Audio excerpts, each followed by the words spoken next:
Hey guys, it's Coach Garrison here. I'm the head trainer for Team USA Para Powerlifting. This is Garrison. Say hello to everybody. Hi everybody, how y'all doing today? I'm a Team USA Para Powerlifter. And today we're talking about chains.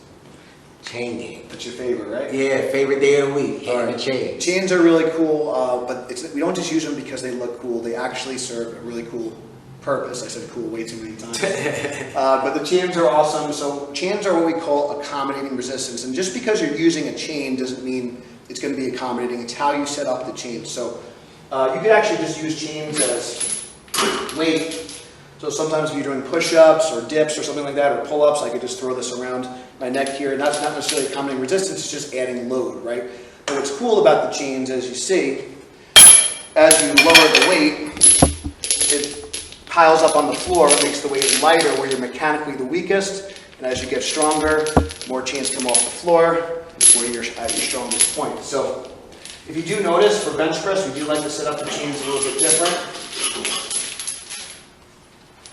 I'll give credit where credit is due. Myself and Bench and Benny kind of developed this, we call it Benny's bunches, so we use this for our bench setup. So we kind of cut the 5/8 chain in half, because of the range of motion is a little bit different than like an able body squat or an able body deadlift.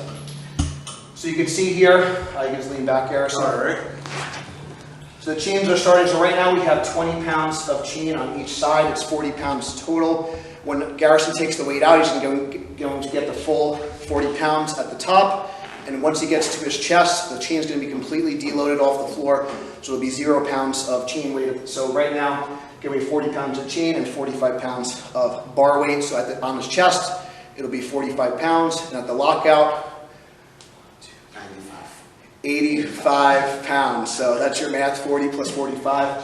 All right, just kidding, guys. So that's your barbell math lesson of the day. So what's cool about this is, again, so if you look at, so let's sit up again. And we'll sit up. So when we look at physics and moment arms and things like that, we don't need to get too technical because this is not a physics class, but if you can kind of imagine when right here, the bar is furthest away from the shoulder joint, which puts your shoulder in the most vulnerable position, and that's going to create more of a moment there. So this is kind of where the pec and the shoulder joint is at its most vulnerable position, its weakest position. And as Garrison drives up, it gets closer to the shoulder joint until now there's 0 moment here because the resistance is directly over the joint. So where you're at your strongest, the weight's going to be the heaviest, which makes the exercise really cool and really efficient. So it's a great way to train just strength in general, and it also teaches you to accelerate through the weight. Because what happens if you're too slow, Garrison? That weight won't go up. Okay? So we say speed kills but power punishes, so we also want to kind of utilize the chains to not just develop strength, but speed and power as well. And we'll kind of talk about some modalities for that. But let's take a look at what this chain setup looks like when Garrison sets up. You still want to use a competition technique, whether you're using chains or straight weight. The technique remains the same, just the loading pattern and the strength curve is different. He's going to pull the weight out under control. He's going to let the weight settle. It's a little bit unstable at the top, so as he brings the weight down to his chest,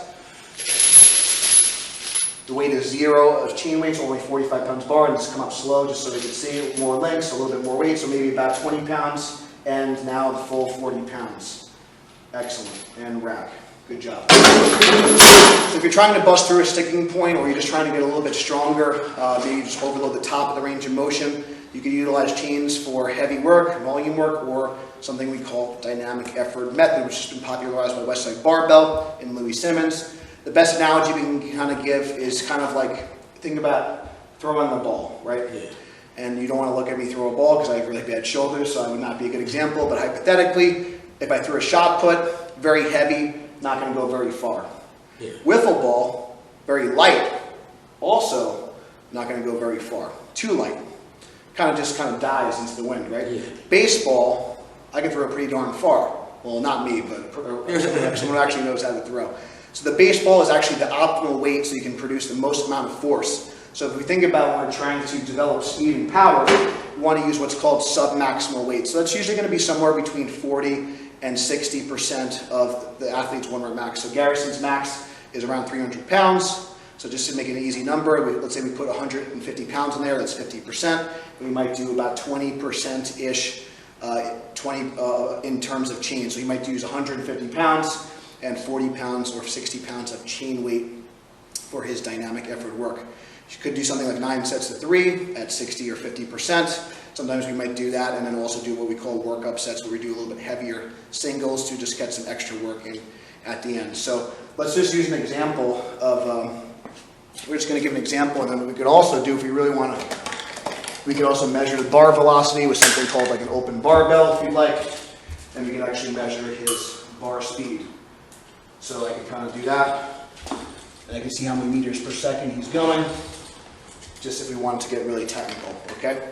So we're not going to do that today, but let's just do an example of a dynamic set. All right. So we're still going to pause. We don't want to get sloppy and be ballistic. We want to practice use the competition technique that's going to have a higher transfer to the competition lift. So even if we're doing speed work, it doesn't mean balance the weight. Okay. So we're going to take it out. Start. And he's going to do 3 reps. Pause. Again. Drop.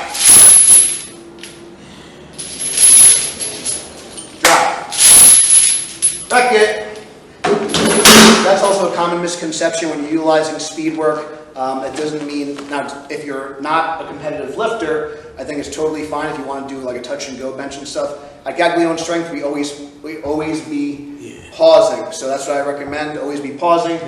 Let's just make that a trend. It's going to be safer, and it's going to transfer better over to your competition lift, and your shoulders will thank you because you're using less momentum, more muscle activation. It's always a good idea when you're trying to get stronger. So how does it feel, G-Man? Pretty good. 1 quesadilla. 1 quesadilla. That's a second pause. Or whatever your favorite Mexican food is. I personally like burritos, but 1 quesadilla is great, so we'll go with Garrison's count. That's a great way to kind of measure the pause if you're training alone and you're not getting commands yourself. Thank you guys for watching. If you want more content, please subscribe. Check out the links below. Thank you for watching. Until next time, stay strong. See you soon. See you soon.